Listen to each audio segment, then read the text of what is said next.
Dalam rangka memperingati Hari Kebangkitan Nasional tanggal 20 Mei dan Hari Lingkungan Hidup tanggal 5 Juni, Dinas Lingkungan Hidup Aceh Selatan melaksanakan bersih-bersih di Krung Sarulah yang banyak sampah.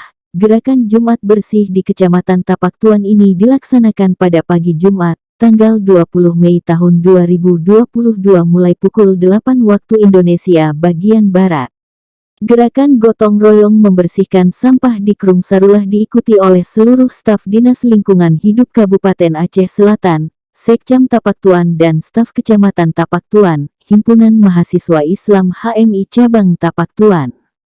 Ini sebuah gerakan menyambut Hari Kebangkitan Nasional tanggal 20 Mei dan Hari Lingkungan Hidup tanggal 5 Juni. Kita berharap gerakan ini tidak hanya gerakan membersihkan sampah namun merangsang timbulnya kesadaran dari masyarakat agar tidak lagi membuang sampah di aliran Krung Sarulah.